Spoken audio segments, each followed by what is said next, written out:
हाय दोस्त, आज मैं आप लोग को 12th पॉलिटिकल साइंस का पार्ट 2 अति लघुत्तरीय प्रश्न के बारे में बताऊंगा। इसमें भारतीय वन का टोटल 10 अति लघुत्तरीय प्रश्न को लिखा हूं। चलिए पहला प्रश्न को देखता हूं मैं। पहला प्रश्न है, भारतीय संविधान को कब लागू किया गया? तो पहले हम इसका क्वेश्चन आंसर देख लेता हूं, उसके बाद इसके बारे में जानकारी हासिल करूंगा। पहला है, भारतीय संविधान को कब लागू किया गया? भारतीय संविधान 26 नवंबर 1949 को बनकर तैयार हुआ। उसी दिन सदस्यों के द्वारा उस पर हस्ताक्षर भी हुआ और साथ ही कुछ प्रावधान को भी लागू किया गया, किंतु पूर्ण रूप से भारत सरकार द्वारा भारतीय संविधान को 26 जनवरी 1950 को अपनाया गया। देखिए 26 नवंबर 1949 को, यहाँ पे 1949 कर लीजिएगा, 26 नवंबर 1949 को भारतीय संविधान बनकर तैयार हुआ और तैयार होने के बाद संविधान सभा में जितने भी सदस्य थे उस पर हस्ताक्षर किए। उसी समय उसका कुछ प्रावधान पूरे भारत पे लागू हो गया, लेकिन शेष प्रावधान 26 जनवरी 1950 को अंगीकृत के बाद लागू हुआ। इतना बात आपको याद रखनी है। नेक्स्ट लिखा जाए, दूसरा प्रश्न है, भारत के प्रथम निर्वाचन आयुक्त कौन थे? अभी मैंने तुरंत आपको बताया 26 जनवरी 1950 को भारत सरकार संविधान को अंगीकृत किया। अब भारत के सामने लोकतंत्र गणराज्य भारत को बनाने का एक लक्ष्य रखा गया। संविधान सभा के जितने भी सदस्य थे वो भारत को लोकतांत्रिक गणराज्य के रूप में स्थापित करना चाहते थे। लोकतांत्रिक गणराज्य जब बनाएंगे तो चुनाव आयुक्त का होना जरूरी है। इसलिए 1950 में चुनाव आयोग का गठन हुआ और उस आयोग का अध्यक्ष बनाया गया सुकुमार सेन को। सुकुमार सेन प्रथम चुनाव आयुक्त बने। चलिए नेक्स्ट क्वेश्चन पे आते हैं।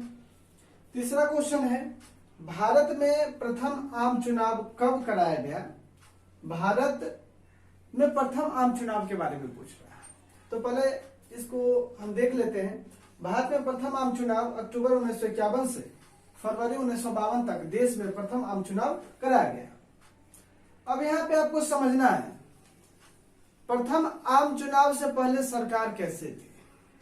प्रथम आम चुनाव से पहले देश में अंतरिम सरकार थी।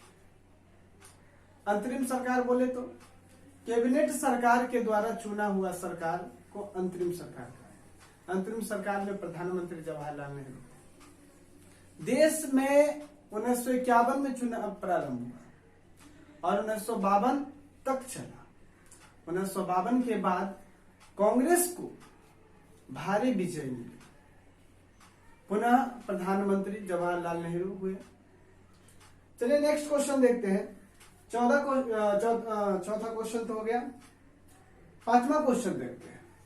पांचवा क्वेश्चन है, 1957 में विधानसभा चुनाव में किस राज्य में कांग्रेस पराजित हुई? तो 1957 के विधानसभा चुनाव में केरल में कांग्रेस पराजित हो गई थी। पहले हम इसका आंसर देख लेते हैं, फिर समझ लेंगे।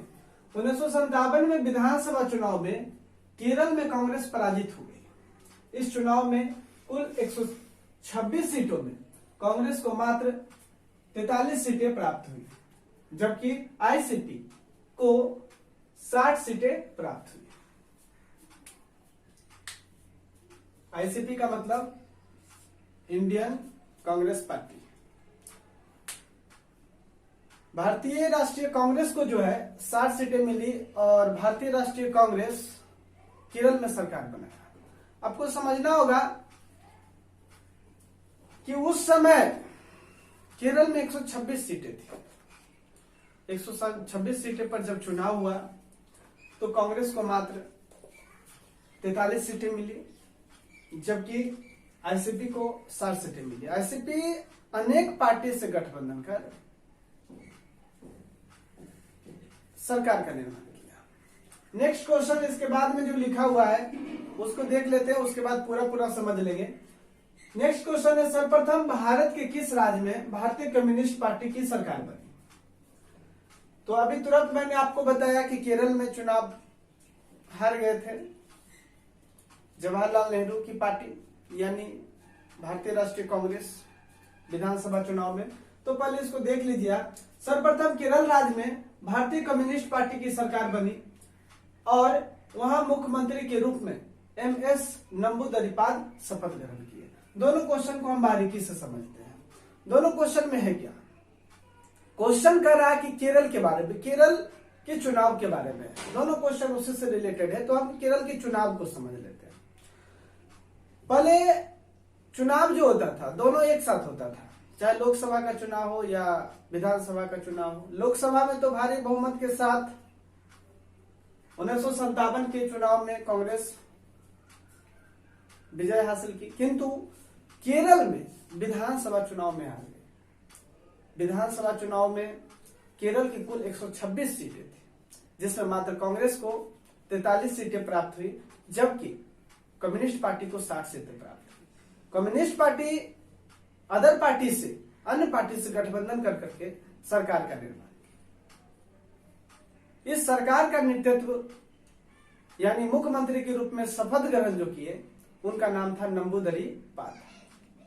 आपको पूछा जा सकता है कि सर्वप्रथम केरल में कम्युनिस्ट पार्टी के मुख्यमंत्री कौन? तो आप बता सकते हैं नंबूदरीपाद। नेक्स्ट क्वेश्चन पे आते हैं। 8वां प्रश्न है। 8वां प्रश्न है, भारतीय कम्युनिस्ट पार्टी की स्थापना कब हुई? पहले आंसर देख लीजिए इसका। भारतीय कम्युनिस्ट पार्टी भारत का एक साम्यवादी दल है। इस दल की स्थापना 26 दिसंबर 1925 ईस्वी को कानपुर नगर में हुई। इस पार्टी की स्थापना एमएन राय ने की। 3 चीज आपको याद रखना है। कांग्रेस पार्टी की स्थापना कब हुई, कांग्रेस पार्टी की स्थापना कहां हुई और कांग्रेस पार्टी की स्थापना किसने की?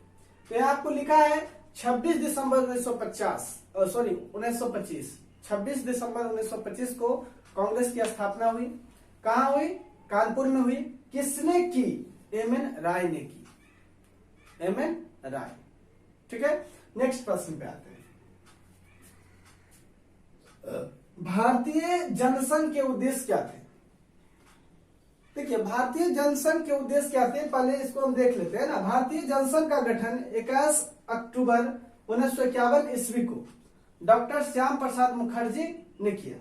इसका उद्देश्य हिंदू संस्कृति, हिंदू धर्म तथा हिंदू जाति के गरिमा को बनाए रखना था। भारतीय जनसंघ हिंदुत्व पार्टी के सापेक्ष कार्य कर रहा था। हिंदुत्वों का पार्टी था, हिंदुओं का पार्टी था। इसका स्थापना 21 अक्टूबर 1951 ईस्वी को किया गया और इसके संस्थापक जो थे डॉक्टर श्यामा प्रसाद मुखर्जी थे। इस पार्टी का उद्देश्य था कि भारत में हिंदुओं की परंपरा, हिंदुओं की संस्कृति, हिंदुओं का जो अधिकार था उसको बनाए रखना। उनको ऐसा लग रहा था कि कांग्रेस पार्टी हिंदू के प्रति कम संवेदनशील है। अनेक तरह के नारे में, अनेक तरह के सम्मेलन में, अनेक जगह पर भाषण देने के क्रम में ये लगातार हिंदू मुस्लिम के पक्षधर के रूप में देखे गए। चलिए नेक्स्ट प्रश्न पे आते हैं। स्वतंत्र पार्टी की स्थापना कब हुई? स्वतंत्र पार्टी की स्थापना 1959 ईस्वी में हुई। यह एक अनुदारवादी पार्टी थी। इसकी स्थापना का श्रेय सी राजगोपालचारी, के.एम. मुंशी एवं एन.जी. रंगा और मीनू मसानी को है। मतलब सी राजगोपालचारी, के.एम. मुंशी, एन.जी. रंगा और मीनू मसानी 4 लोग मिलकर इस पार्टी का गठन किया और इसकी स्थापना जो हुई 1959 ईस्वी में। कोई दिक्कत नहीं होना चाहिए यहाँ पे। अगर आपको दिक्कत होती है तो आप हमें कमेंट करके जरूर पूछें। चलिए आज बार इतना ही, बाय, टेक केयर।